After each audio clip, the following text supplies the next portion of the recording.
আপুনি সঘনাই দেখি থকা মহানগৰীৰ একাংশ লোক এই লোকসকলে নাপায় খাবলৈ এমুঠি অন্ন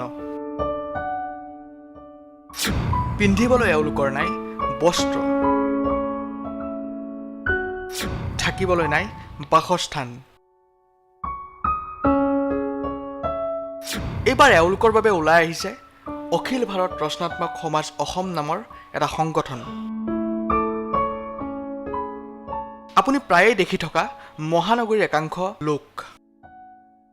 ৰাস্তাৰ কাষত ভিক্ষা কৰি দিন অতিবাহিত কৰে এওঁলোকে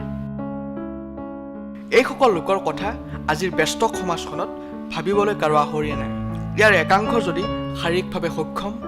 আন একাংশ আকৌ সমাজৰ পৰা অৱহেলিত ইয়াৰ একাংশৰ আছে সংসাৰ ৰাস্তাৰ কাষতে এনেদৰে ৰ'দ বতাহ বৰষুণ নেওচি দিন অতিবাহিত কৰে এওঁলোকে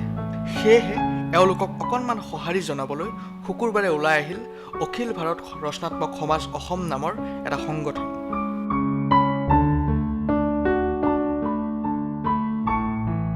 যে অখিল ভাৰতীয় ৰচনাত্মক সমাজ যেটো এটা সৰ্বভাৰতীয় সামাজিক অনুষ্ঠান 1985 চনত এষ্টাব্লিছ হৈছিলে আৰু পদ্মবিভূষণ দিদি নিৰ্মলা দেশপাণ্ডেৰ নেতৃত্বত ভাৰতৰ বিভিন্ন প্ৰান্তত কাম চলি আছে আৰু এইটো আমাৰ যেহেতু আমি গুৱাহাটীৰ পদপথত থকা যিসকল দুৰ্ভগীয়া লোক তেওঁলোকক আমি কাপোৰ বিতৰণৰ লগতে খাদ্যবস্তু আমি বিতৰণ কৰিছোঁ আৰু ইয়াৰ পৰৱৰ্তী পৰ্যায়ত অসমৰ যিবিলাক বানে বিধ্বস্ত অঞ্চল তালৈ আমি সামগ্ৰী খোৱা বস্তু সামগ্ৰীৰ লগতে আমি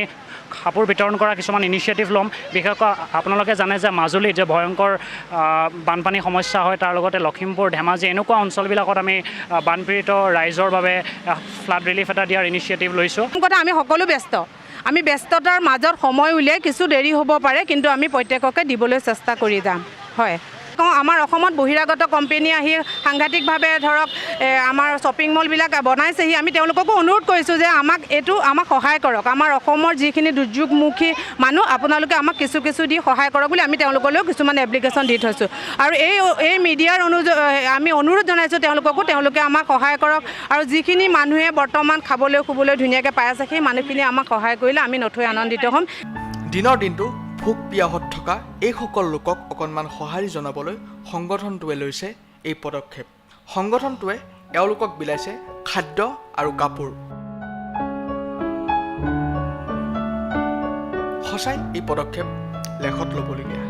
সংগঠনটোৰ আজিৰ এই পদক্ষেপ মাত্ৰ আৰম্ভণিহে ভৱিষ্যতে ৰাজ্যৰ বিভিন্ন প্ৰান্তত এই সংগঠনটোৱে এইদৰে এনেকুৱা লোকক সহায় কৰিব বুলি সংবাদ মাধ্যমৰ আগত প্ৰকাশ কৰে এই চেগতে সংগঠনটোৰ সমূহ কৰ্মকৰ্তালৈ আমাৰ চেনেলৰ পৰাও জনাইছোঁ আন্তৰিক শুভেচ্ছা news desk report news time Assam